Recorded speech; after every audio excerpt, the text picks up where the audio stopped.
Good morning बच्चों।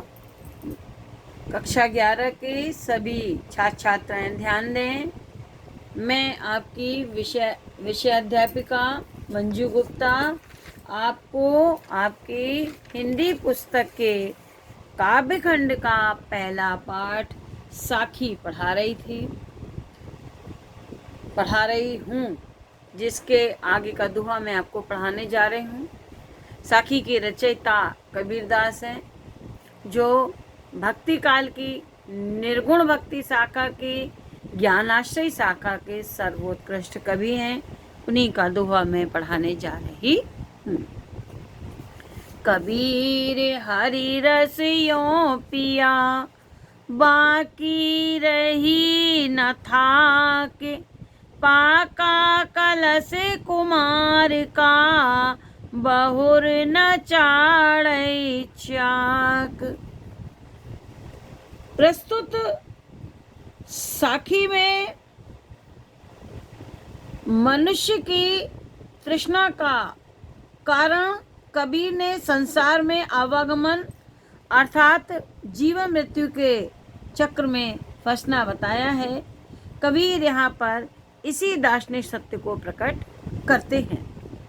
कबीर हरि रस यों पिया, बाकी रही न था, पाका कलश कुमार का, बहुर न चढ़ई चाक। कबीरदास जी कहते हैं कि मैंने कबीर हरि रस यों पिया, मैंने भगवान के ईश्वर की भक्ति रूपी रस को इतना छक्कर पी लिया, इतना पी लिया कि बाकी रही ना था कि मेरे मन की सारी इच्छाएं समाप्त हो गईं। कबीर कहते हैं मैंने ईश्वर की भक्ति का रस इतना पी लिया कि बाकी रही ना था कि बाकी मेरे मन में किसी भी तरह की तृष्णा नहीं रही। मेरे मन की सारी तृष्णा था कि माने इच्छाएं समाप्त हो गई। ये अंडरलाइन है, इसकी व्याख्या करना है। पाका कलश कुमार का, बहुर न चढ़ई चाक।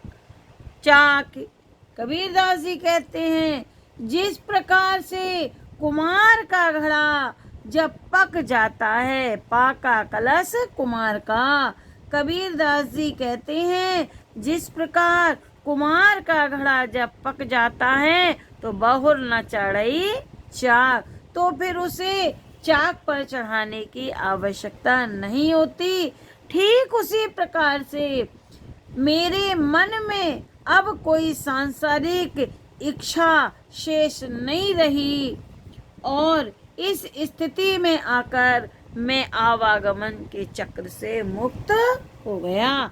जैसे कुमार का घड़ा जब पक जाता है तो उसे चाक पर नहीं चढ़ाया जा सकता, उसी प्रकार से परमात्मा की प्राप्ति हो जाने पर, ईश्वर का ज्ञान हो जाने पर मेरे मन की अब कोई सांसारिक इच्छा शेष नहीं रह गई और अब इस स्थिति में मैं जन्म मृत्यु के चक्र से या आवागमन के चक्र से मुक्त हो गया।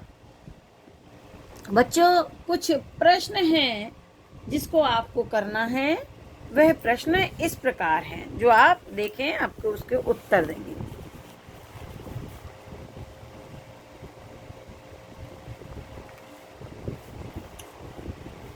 प्रस्तुत पद्यांश के पाठ और कवि का नाम लिखिए। उत्तर लिखा है, पाठ का नाम है साखी और कवि का नाम है कबीरदास। दूसरा है रेखांकित अंश की व्याख्या कीजिए, मैंने आपको समझाई है। तीसरा प्रश्न है मनुष्य जीवन मृत्यु के चक्र में क्यों फंसा रहता है। उत्तर लिखेंगे मनुष्य तृष्णा के कारण जीवन मृत्यु के चक्र में फंसा रहता है। क्यों फंसा रहता है? लिखेंगे उत्तर, मनुष्य तृष्णा के कारण संसार के आवागमन अर्थात जीवन मृत्यु के चक्र में फंसा रहता है। अगला प्रश्न है, कबीर के अनुसार उसकी तृष्णा किस प्रकार समाप्त होती है? हो गई है। कबीर के अनुसार उनकी तृष्णा किस प्रकार समाप्त हो गई है? उत्तर लिखेंगे, कबीर के अनुसार उन्होंने ईश्वर की भक्ति के रस को इतना छक्कर पी लिया कि उनके मन की सारी तृष्णा समाप्त हो गई है। अगला प्रश्न है, कुम्हार के घड़े के संबंध में कबीर ने क्या कहा? कौन सा प्रश्न है? कुम्हार के घड़े के संबंध में कबीर ने क्या कहा?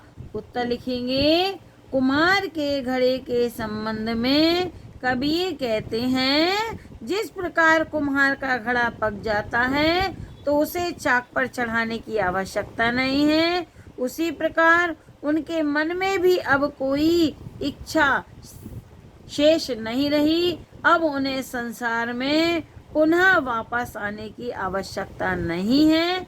वह जीवन मृत्यु के चक्र से उनका समाप्त हो गया है। बच्चों, यही दोहा पढ़ा रहे हैं, आगे कल पढ़ाएंगे। Thank you.